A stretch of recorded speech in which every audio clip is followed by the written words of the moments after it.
आपण पाहताय महाराष्ट्र खबर न्यूज। या बातमीचे प्रायोजक आहेत श्री गणेश ज्वेलर्स अँड सराफ हडपसर पुणे। नमस्कार, मी सुद्धा महाराष्ट्र खबर न्यूज मध्ये आपल्या सगळ्यांचं स्वागत। शिवसेनेचे शिंदे गटाचे नेते नाना भानगिरे यांनी पुण्यात भाजपा आणि सेनेची युती तुटल्याचं जाहीर केलं। तसेच शिवसेना पुण्यात सर्व जागा स्वबळावर लढवणार असल्याचंही भानगिरे यांनी स्पष्ट केलं। अशातच आता यावर विजय शिवतारे यांनी प्रतिक्रिया दिली आहे। सांगू इच्छितो की आपण जे चॅनल्सवर सगळं चाललेलं आहे, युती तुटली युती तुटली युती तुटली असं काही नाही। गेले 4-5 दिवस संपूर्ण निगोशिएशन्समध्ये वेळ गेला आणि शेवटचा दिवस आज असल्यामुळे रात्री मला निर्णय घ्यावा लागला।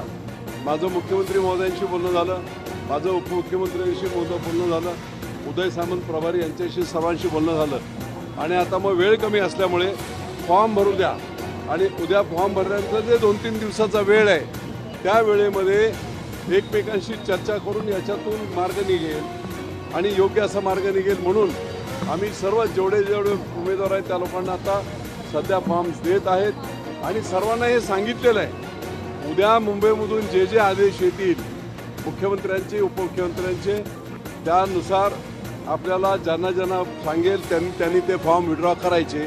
युती तुटलेली नाही। किती उमेदवारांना फॉर्म नाही आता पूर्ण 165 उमेदवार सगळ्या जवळजवळ 100 उमेदवारांना ऑलरेडी दिलेले आहेत।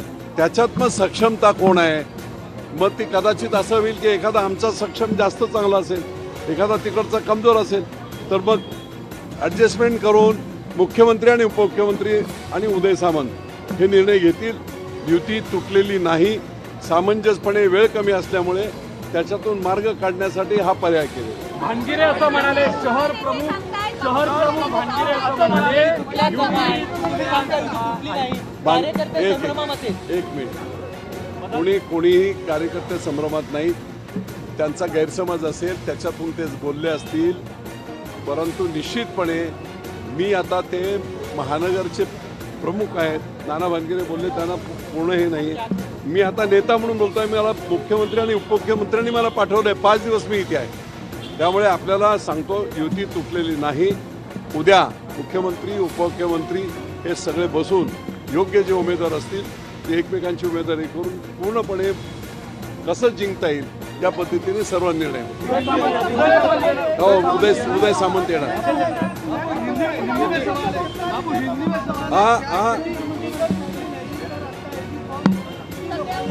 हे आम्ही 100% लोकांना फॉर्म देणार आहोत, परंतु फॉर्म देताना कार्यकर्त्यांना हेच सांगितलं जात आहे की उद्या कोणावर अन्याय होऊ नये।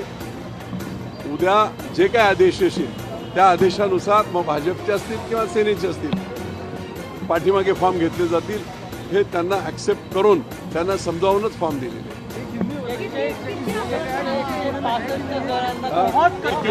हॅलो, किती मागे घ्यायला लागणार बापू? हे सगळं शक्य होणार आहे केवढ्या लोकांची फॉर्म मागे घेणं? ते आम्हाला ठरवू द्या, मुख्यमंत्री उपमुख्यमंत्री तुम्ही नका ठरवू। असं आहे की काय करायचं नाही, काय कसली काही फसवणूक नाही। 100 पेक्षा जास्त कार्यकर्ते इथे मीडिया समोर बोलले की आमच्यावर अन्याय होतोय आणि आम्हाला एकतर दुसरं कमर्शियल सगळं सुरू आहे असा आरोप झाला। कोण कमर्शियल वगैरे काही महिला शहर प्रमुखांनी एक लक्षात घ्या, सर्व पक्षात ह्या इलेक्शनच्या काळात असे नको ते फालतू आरोप होत असतात। त्याला मी स्वतः बसलेला इथे नो कमर्शियलायझेशन कोण जो बोलत असेल तर ते। आपण पाहताय महाराष्ट्र खबर न्यूज। या बातमीचे प्रायोजक आहेत Shri Ganesh jewellers and Saraf Hadapsar Pune.